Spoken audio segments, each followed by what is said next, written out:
ಹಿಂದೂಗಳ ಪವಿತ್ರ ಕ್ಷೇತ್ರಗಳಲ್ಲಿ ಮೇಲುಕೋಟೆಯೂ ಒಂದು. ಮೇಲುಕೋಟೆಯ ಸುಂದರ ಪರಿಸರದ ಉತ್ತುಂಗದಲ್ಲಿ ಯೋಗ ನರಸಿಂಹ ಕುಳಿತಿದ್ದಾನೆ.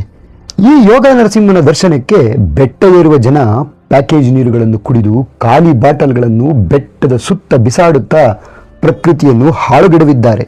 ಪ್ರಕೃತಿಯ ಆರಾಧಕರಾದ ನಾವು ಪ್ರಕೃತಿಯನ್ನು ದೇವರಂತೆ ಕಾಣುವ ಬದಲು ಕಸದ ತೊಟ್ಟಿಯಂತೆ ಕಾಣುತ್ತಿರುವುದು ಅವಮಾನಕರ.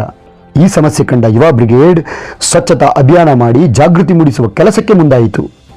ಇದೇ ಭಾನುವಾರ ಮೈಸೂರಿನಿಂದ ಹೊರಟು ಮೇಲುಕೋಟೆ ತಲುಪಿದ ಯುವ ಬ್ರಿಗೇಡ್ ತಂಡ ಬೆಳಗ್ಗೆ 7ರಿಂದ ಮಧ್ಯಾಹ್ನದವರೆಗೂ ಸ್ವಚ್ಛತಾ ಕಾರ್ಯದಲ್ಲಿ ಪಾಲ್ಗೊಂಡು 16,000 ಪ್ಲಾಸ್ಟಿಕ್ ಬಾಟಲ್, ಪ್ಲಾಸ್ಟಿಕ್ ಲೋಟಗಳನ್ನು ತೆರವು ಮಾಡಿ ಬೆಟ್ಟದ ಪರಿಸರವನ್ನು ಪ್ಲಾಸ್ಟಿಕ್ ಮುಕ್ತ ಮಾಡುವ ಪ್ರಯತ್ನ ಮಾಡಿದೆವು.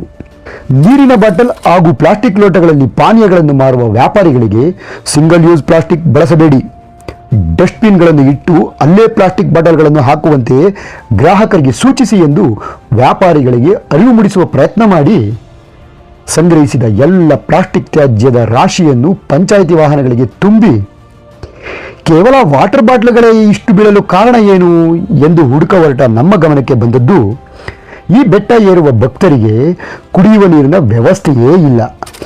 ಬೆಟ್ಟದ ಮೇಲೊಂದು ಕುಡಿಯುವ ನೀರಿನ ಕೇಂದ್ರ ಇದೆ, ಆದರೆ ಅದು ಕೆಟ್ಟು ಅದೆಷ್ಟೋ ಕಾಲವಾಗಿದೆ.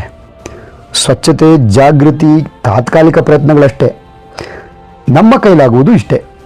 ಈ ಯೋಗ ನರಸಿಂಹನ ಬೆಟ್ಟ ಪ್ಲಾಸ್ಟಿಕ್ನ ಅತ್ಯಾಚಾರದಿಂದ ಉಳಿಸಬೇಕೆಂದರೆ ಕೇವಲ 350 ಮೆಟ್ಟಿಲುಗಳು ಇರುವ ಈ ಬೆಟ್ಟಕ್ಕೆ ಕನಿಷ್ಠ 3 ಕಡೆಗಳಲ್ಲಿ ಕುಡಿಯುವ ನೀರಿನ ಕೇಂದ್ರ ನಿರ್ಮಿಸಿದರೆ ಸಾಕು.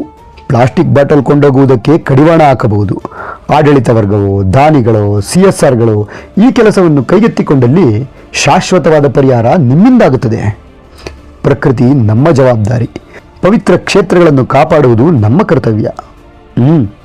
ನೀವು ಬೆಟ್ಟಕ್ಕೆ ಬರುವಾಗ ಕಸ ಎಸೆಯಬೇಡಿ, ಪ್ಲಾಸ್ಟಿಕ್ ಎಸೆಯಬೇಡಿ.